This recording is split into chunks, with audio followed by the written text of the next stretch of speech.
Sir Handel was given a great welcome when he returned. It was too late for the workmen to unload him that night, so the engines asked if his truck could be put where he could tell them all about his adventures. A real prince and princess came to see us, Sir Handel told them proudly. They rode in a special train. Driver said they were given some books about us, written by someone called the Thin Clergyman, but I didn't really understand that. I do, said Duke. He and the Fat Clergyman were the ones who found me, and they put me in a book too. Peter Sam was impressed. Did you pull the prince's train? He asked Sir Handel.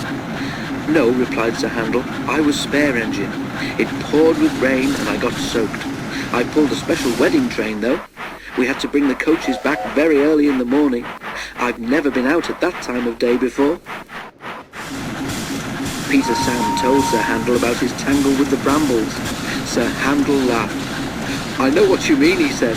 I had an adventure a bit like that just before I came away. It was a wet day and I didn't want to go out, but driver said I must.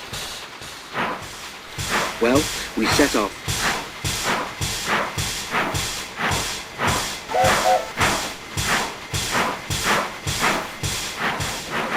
Luckily, the train wasn't very full, so we got on all right, even though it was raining.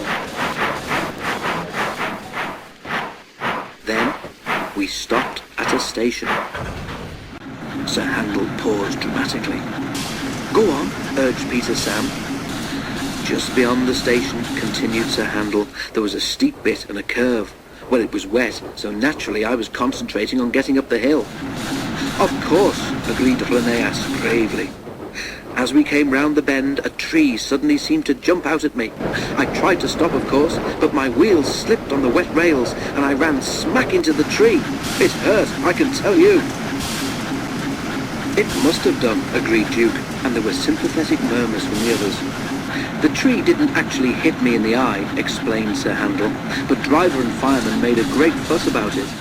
Next morning they put a bandage on my forehead and a black patch over one eye.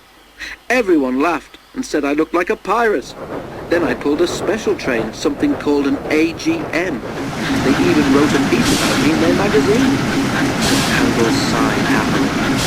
Oh, it was great fun, he said. Did you see my twin, Talyllyn? Asked Scarloy. He was in another part of the shed, replied Sir Handel. The other engines told me that he's on the mend and he'll be back at work soon. He's lucky. He's got a lovely railway. Sir Handel closed his eyes, remembering. All the same, he added, it's good to be home. Duke smiled in the darkness. I know what you mean, he agreed.